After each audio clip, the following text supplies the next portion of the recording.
here at the East Cemetery in Manchester, Connecticut. And we're going to be taking a look at some stones by the Buckland Carvers. William II and Peter Buckland were both carvers when of course this town was part of actually East Hartford at the time. But they were the carvers, this is their hometown. They were pretty popular in a lot of Hartford County and as well as some other areas. We'll start by looking at this stone here by William Buckland. This stone is on a relatively durable source of brownstone from the Jambstone quarry in East Windsor. Not as durable as those north in the regular Windsor quarries or even the Longmeadow quarries. You can see in the back here, there's still some decay on that stone. But compared to those in the quarry south, like in Portland, it's generally speaking quite durable and also easier to carve images that are deeper and sharper.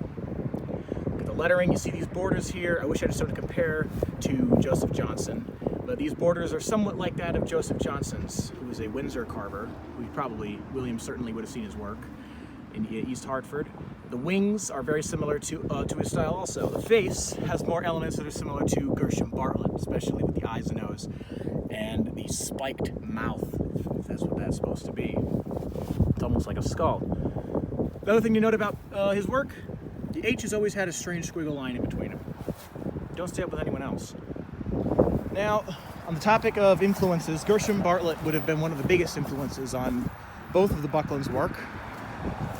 We aren't far, of course, from Bolton, so they would have certainly been able to see his work, as well as in the Windsors and the Hartfords. His work was very popular. In fact, it's very likely that Bartlett had a relationship with the family, as he carved the Buckland's mother's gravestone, which is, of course, in the East Hartford Cemetery. This is an example of his work, though. You can see these borders. Keep these vines in mind. You have twin clovers on the rosettes. You have lobed wings, relatively simple bulbous crown, a very bulbous head with an eye, a hook and eye type design, simple small mouth, those brows. Compare that to the eyes I just showed you. And there's a couple more stones here by Bartlett, but there's another one I think is relevant. Very similar, except this is a slightly earlier stone, so he has a spiral rosette, more sunken in, larger eyes, and the lobed wings have these lines that divide them. But keep these stones in mind when we're looking at the work of the Bucklands. It is confirmed that at least Peter worked with Gershom Bartlett, apprenticed for him at some point. William likely did too, as all of William's very early stones from like 1755, 1756, they all have a very significant Bartlett influence, to where it's like they're practically replicas to some extent. But there's no evidence to support that as of now, except for circumstantial evidence like that. But again, likelihood is both of them apprenticed. We know that Peter did. Now, on the topic of William, here's another stone by William Buckland. This stone actually shows an influence, more significant influence of Joseph Johnson, who would sometimes carve stones with weird plants in the lunette, or just strimbles. You see that with this stone here. But we'll move on the topic to Peter Buckland. Peter Buckland was, of course, his brother. And when Peter was done apprenticing, we do know that if William did apprentice, it was for a shorter period of time, as he was carving solo earlier. But over here we have a stone by Peter, who was also influenced by his own brother. If you look at the face on this stone and compare it to some of the others I've shown you, it's pretty similar. You note the Bartlett stipe borders here with those vines. You have the spiral rosettes, which he may have seen on a Bartlett stone. There's other carvers who were using that too. This stone is on a cut of Bolton schist. Now, you're not far from the Bolton Notch Quarry here in East Manchester. And despite the fact that the Bucklands literally had their own brownstone quarry, the Bolton schist was durable and in high demand and relatively easy to carve compared to especially the Buckland brownstone. So a lot of their early stones, particularly Peter's, are done on schist.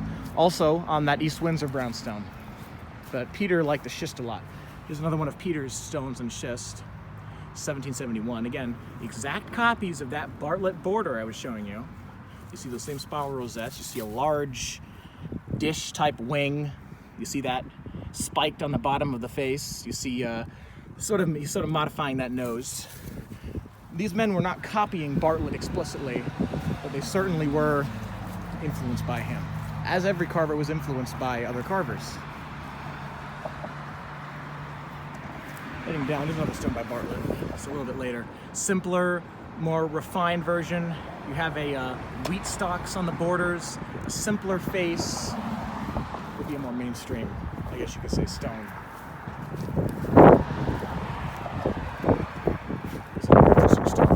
Bartlett borders, wheat head stalks. You have that Joseph Johnson inspired white hair. And then a lot of this is, again, you actually see little hair lines here. These carvers really oftentimes will pay great attention to detail. Right next to this stone is a more later 1700s or 1770s, which again, more that simpler, refined look. That simpler, refined look brings me to mentioning the Ritter family. Well, I think there's another stone I want to show you first before we get into the Ritters. Right over here. It's another example of Peter's work on brownstone. I'm sorry, on schist. It's a double stone. We got some nice borders which are actually somewhat inspired off those flared ears. These carvers are always taking different designs, mixing them up. Lots of times they take designs from a lot of other sources and would just mix them up. But in the case of the Ritters, we have here are two stones by the Ritter family. The Ritter family had several carvers, including John Ritter, Daniel Ritter, Thomas Ritter. I believe John was the father. And you can see how similar these stones are to the Bucklands. You have that flared ear. The general difference that usually you can tell with these stones, though, with Bucklands is the face shape and, of course, the lettering. Lettering takes a lot of practice, so I'll just get into the face shape. Your face on your true Buckland stones are generally larger, and the features are smaller. The mouth is positioned higher up, and your shape, when it arches downward, is less sharp of an angle. Compare it to stone by Ritter. You have it's a lot sharper of an angle when you're heading to the bottom of the face. The mouth is positioned much lower. The nose is usually much more elongated. But that's one of the basic differences you can tell. But it takes a little bit of practice. But there's no evidence that any of them apprenticed for the Bucklands, except for the circumstantial evidence of their designs. Though I personally believe, and most do, that at least one of them likely apprenticed with them as they lived in East Hartford. So they would have been, doing the same trade. Their work was very similar. Likelihood is one of them apprenticed with Peter Buckland, and that's where they got a lot of those designs from. Speaking of the Buckland, you wonder why I didn't mention William. Well, by this point, by about 1770, William had moved up to Vermont, Pulteney, Vermont to be exact, and he died some 20 years later. It's unknown if he continued carving up there, though I've done a little bit of research. I haven't been able to find any evidence of that yet. So now we're on to we're just talking about Peter. So yeah, Peter had a business relationship with Bartlett where he would buy Bolton schist from him. Of course, Bartlett would later move to Vermont himself and would continue carving up there until his death. But by the 1780s, we're starting to see an influence from the Connecticut River Valley. There's no real good stones here that are by the Johnsons because they're all on that Portland stone, which generally shaled apart pretty bad. But they're generally speaking, you can see some in around here, but like I said, they fell apart. They're these large, elaborate stones, oftentimes with high borders that sweep up to these have different points. You'll see lots of different designs, such as curtains, tassels, just random elegant designs, high crowns, and almost resemble wigs sometimes. By this point, we're starting to see a popular design in the region, especially in the Tolland area, where stones being shipped up north. So Buckland did what any carver would do, and he shifted his designs to an extent. You still see those Bartlett-type borders, but you're seeing the pompadour of this wig, which turns into a high relief crown, with large, sweeping wings. And the general shape of the stone, where instead of just a simple lobe like some of the others I've shown you, it has that point. But he gets even more ingrained in that Connecticut River style as time goes on, which I'll show you. Here's an example of one of those Connecticut River stones, but like I said, they're falling apart so badly that it's really kind of hard to show you.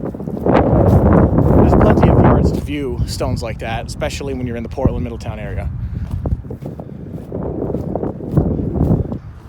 But yeah, Portland brownstone. So this stone here, I tentatively attribute to being by Peter Buckland. If you look at the lettering in particular, it's what I consider to be the giveaway. Although the other thing you'll notice with these types of stones that I consider to be by Buckland is your facial elements. You have a little dimple on that chin. The mouth is very low. You have that ridge there underneath the nose. The nose is very elongated, very fat. You have that three prong that's very noticeable on that nose.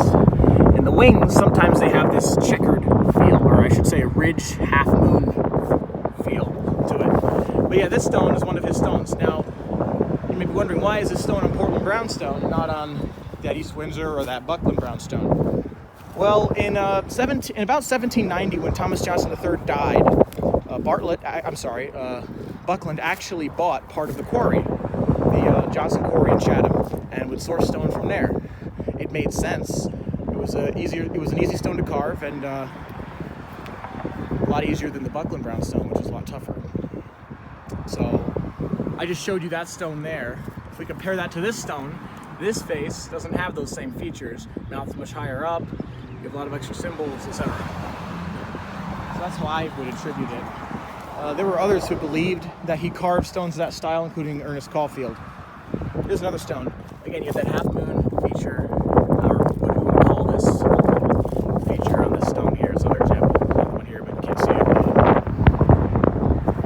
it. So once you get into this period, he's mainly carving on the Portland stone. But he starts a partnership with a guy in Saybrook named Charles Dolph. Now, Dolph was a young man, about 23 when they started their partnership. How it worked would be Dolph would, Peter would send him the stones, which would be cut except for the lettering, and then Dolph would finish it off. This stone here has the Buckland lettering, but it's of that type of design. We've seen stones probated to Dolph down the Connecticut River and even into Long Island that are of this design, but they're actually on the Portland stone. But they have different lettering. It's the only difference between them and stones of this type. This one's on schist. This is one of his later stones on schist, but you generally by this point use brownstone. But yeah, there's stones of that type on the brownstone. They're down the Connecticut River with different lettering. Those stones were shipped down to Dolph for him to letter. The two of them actually had a business partnership at that time. It's debated, but he very well may have been related to him, perhaps via marriage or something of that nature. So yeah, there's that. Just brought up Dolph. So if you see any stones like that way down the Connecticut River, but they're on Portland stone, they are by Dolph, if that lettering, but they originally were carved by Buckland. There's a number of those types of stones on schist and brownstone in Glastonbury, right across the river in Wethersfield and other areas. Another carver worth mentioning in the Manchester area is Daniel Chandler. This is a stone on that brick red Buckland stone, but this stone was not carved by Peter himself. It was actually carved by a guy named Daniel Chandler who lived up near what they call Buckland now. In fact, if you go to that cemetery in Buckland, a lot of the stones of him are by him in that yard. But he was basically carving Thomas Johnson imitations on that stone. I believe he either bought or leased part of that quarry from Peter himself and sourced stone from there. Some of his stones are seen in the Hartfords, across the river in Wethersfield, and plenty of other areas. But we're getting closer to the end of the story for two reasons. One, we're heading into the urn and willow department, where it gets a lot harder to tell them apart via designs. And you can see here, this is one of his latest cherub stones I've ever seen. There's actually a few that are later. And there are stones of this type, again, based on lettering. There's stones of this type on both this Portland stone and on the brick red Buckland stone. I've seen, there's three actually, dated 1810 and 1809 in Colchester, all on that brick red stone. That's as far away from his home, at least east of the river, that I've seen his work. There's some in Wellington too, I believe, but those are a lot earlier. So here's an example of an urn and willow stone in that neoclassical Baroque style. And I based off the lettering that this is by Peter Buckland himself. But it gets trickier, you have less design work, and the lettering even begins to change at this time period with the improvement in technology.